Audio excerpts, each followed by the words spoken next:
I'm actually here at my own request, sir. Why? Seeing the frontier has long been a dream of mine. Are you interested in seeing the frontier? Indeed, sir. With its 7 Oscars, Dances with Wolves cemented Kevin Costner's place in Hollywood history. However, the movie is full of glaring errors that managed to deceive viewers and critics for decades. In 1865, Kevin Costner's rifle was non-existent. Native speakers couldn't stop giggling since the Lakota dialogue was so incorrect. The voices of male warriors sounded like those of women. The place itself was hundreds of miles away. These were not minor mistakes. These were huge mistakes that show how Hollywood falsifies history. You will be shocked by the truth. In 1986, Michael Blake had reached his lowest point. He lived in his car, was homeless, and had no money. He seems to have given up on being a scriptwriter. Despite writing over a dozen screenplays, none of them were turned into motion pictures. Desperate and hungry, he turned to his old USC friend Kevin Costner, a narrative concept about a disillusioned Civil War soldier who ends up living among the Lakota. Sioux was provided by Blake. He frequently stayed on friends' couches and stole food from their refrigerators because he was so impoverished. However, he persisted because of his love of Native American history. At first, Costner, who had collaborated with Blake on Stacy's Nights, was unimpressed. Blake's pitches annoyed him, and he frequently got into arguments with Hollywood officials. However, Blake's imagined tale would permanently alter their lives. Blake was taken aback when Costner declined to accept the screenplay. He advised him to start by writing the story as a novel. Blake had never authored a novel. Making $335 an hour washing dishes in Arizona, he was barely making ends meet, but Costner was convinced enough to lend a hand. To help Blake concentrate on writing, he sent him a stove and a sleeping bag. Blake worked on the book for 2 years, frequently penning it in his car. After being rejected by over 30 publishers, it was eventually accepted by Fawcett Books, who also granted him a $6,500 advance. Before the novel was even published, Costner had already purchased the rights to the movie. He was prepared to take a big chance. Costner visited all of the main studios with his companion, Jim Wilson. Nobody was interested in making the movie. Hollywood was plagued by the memories of the unsuccessful 1980 Western Heaven's Gate. In jest, the studios dubbed their project Kevin's Gate. Costner persisted despite their reluctance to finance a $15 million Western with extensive dialogue. In Lakota, he contributed $3 million of his own funds when the budget exceeded its limit. His career and money might have been ruined if the movie didn't make it.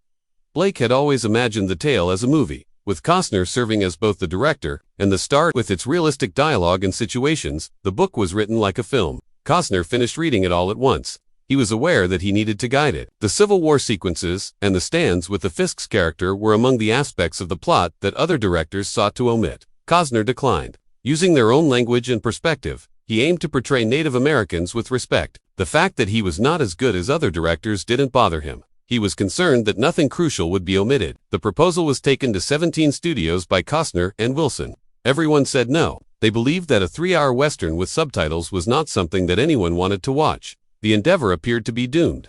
However, Orion Pictures agreed to assist at the last minute. They were on the verge of going bankrupt. They provided Costner with complete creative power, including the final cut, in exchange for $10 million. Everything changed because of that gamble. Globally, the movie earned nearly $424 million. At least temporarily, it prevented Orion from collapsing. Additionally, it revived the Western. Hollywood had never produced such a Western. Studios pleaded with Costner to shorten the time frame, but he refused. He thought each scene was important. The duration of the movie contributed to its impact by immersing viewers in the Lakota culture.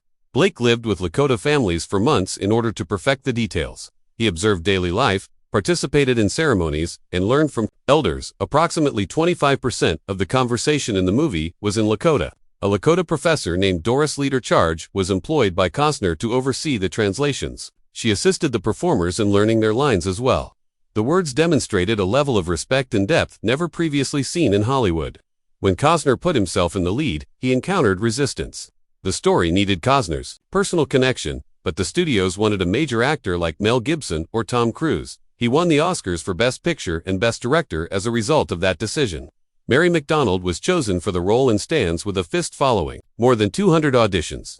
In recognition of her work, she was later adopted by a Sioux family after learning Lakota for the part. Unknown outside of Canada, Graham Greene was nominated for an Oscar for his performance in Kicking Bird. Rodney A. Grant, who brought real-life experience to the film as wind in his hair, joined the cast at the last minute. Casting Native actors in Native parts was something Costner insisted on. In 1990, this was practically unheard of.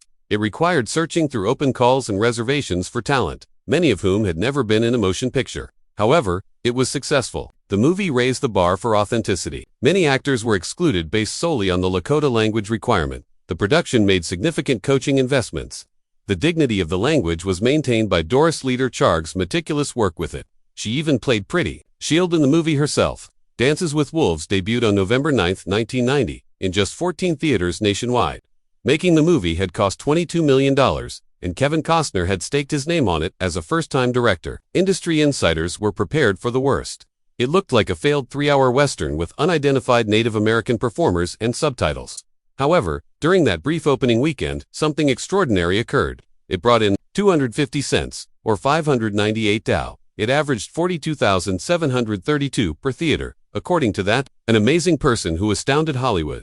Word got around quickly. This understated yet impactful tale drew audiences in spite of all the standard box office conventions. The brief beginning was short-lived. Dances with Wolves grew from 14 theaters to 148 cinemas over Thanksgiving weekend, just 3 weeks. Later, almost 75 times as many displays.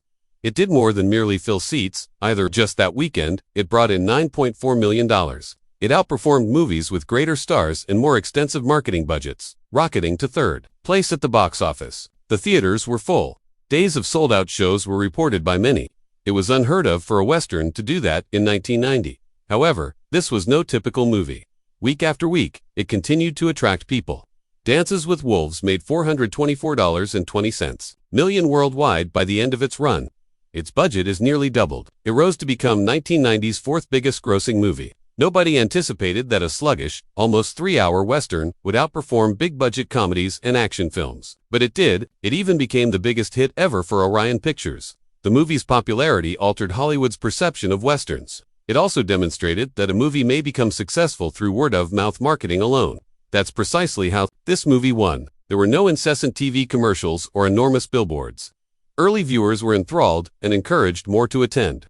The rest was handled by the film's genuineness and emotional impact. People encouraged their loved ones to watch it. It was appreciated by critics. Instructors suggested it. The chatter built slowly. Dances with Wolves grew stronger over time, in contrast to most films that reached their zenith on the first weekend.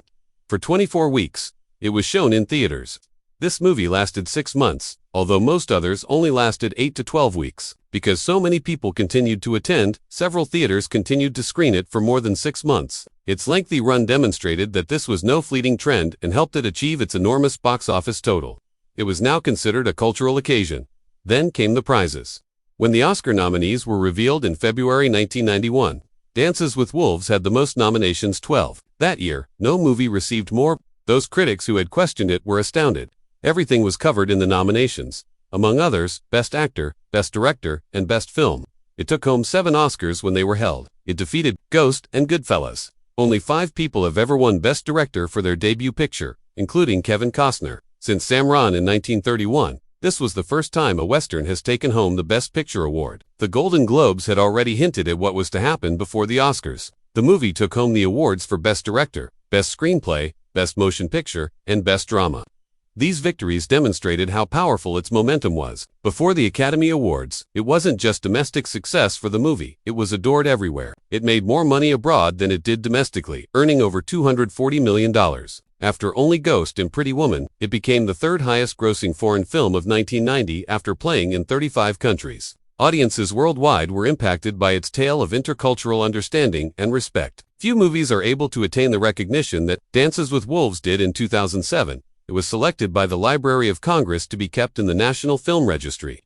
This indicates that it is formally acknowledged as significant from a cultural, historical, or artistic standpoint. Its strong depiction of Native American culture and its contribution to revitalizing the Western were commended by the registry. This guarantees that the heritage of the movie will endure for upcoming generations. One of Dances with Wolves' most poignant scenes is the movie's last one. In a frigid wasteland, Kevin Costner's character John Dinar bids the Sioux farewell. The farewell seems genuine, sincere, and memorable. Something doesn't make sense, though, if you look attentively. Standing there in a shirt and light slacks, Dinar is utterly unprepared for the bitter cold.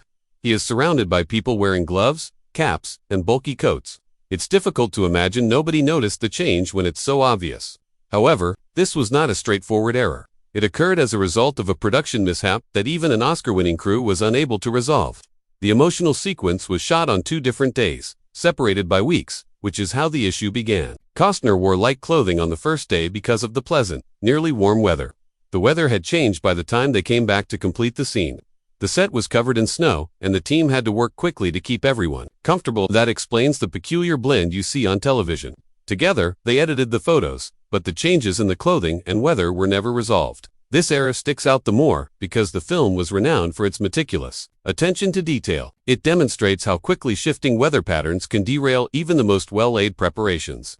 The entire production experienced difficulties due to South Dakota's unpredictable weather. The crew was aware that realistic snow was necessary. For the last moments, in the event that there was no snow, they even devised a contingency plan to transfer the filming to New Mexico.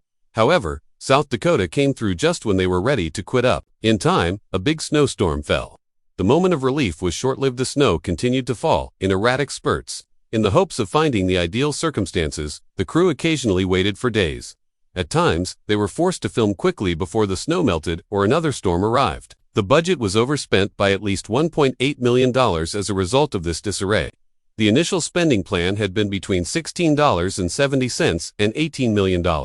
Kevin Costner contributed $3 million of his own funds since he had such faith in the concept. The project was derided by the media, which dubbed it Kevin's Gate in reference to Heaven's Gate, another disaster-prone movie. However, Dances with Wolves ended up earning nearly $424 million and taking home 7 Oscars. Although the journey there was difficult, the gamble paid off.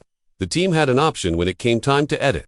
The problematic scene could either be reshot or left unaltered. They decided to stay away from it. The explanation was straightforward. They couldn't let go of the performances they caught, particularly Costner's farewell. They thought that rather than the wardrobe slip, viewers would remember the feeling. They were correct. The story, not the garment, was the main topic of conversation when most people left the theater. However, mistakes were not solely caused by the weather. There were also several unexpected mistakes in the movie's use of clothes and weapons. Among the most significant mistakes was Dunar's rifle. Although the film takes place in 1865, the King's patent Henry gun he employs wasn't manufactured until 1866. Gun specialists immediately recognized this. Simply said, the rifle's design in the movie didn't exist at the time. It was hardly the only problem. Without pulling the lever in between shots, Dunar is seen firing his lever-action weapon several times. That isn't feasible. To load a new cartridge and eject the old one, these guns required a lever. However, he is seen in the movie taking 2 rapid bullets without doing anything. On TV, everything appears good, but it was impossible. Additionally, the movie's ammunition was incorrect. Small .44 rimfire cartridges were employed in the original Henry rifles. However, the movie features large, contemporary-looking rounds, the kind that weren't created until many years later. This gave the impression that Dunar and the others were far more developed than they actually were. In 1865, additionally, there were consistent errors. It's true that Dunar begins with a cavalry officer's yellow shoulder boards. However, the same jacket with the blue boards, the color for infantry officers, appears later after he has switched coats with wind in his hair.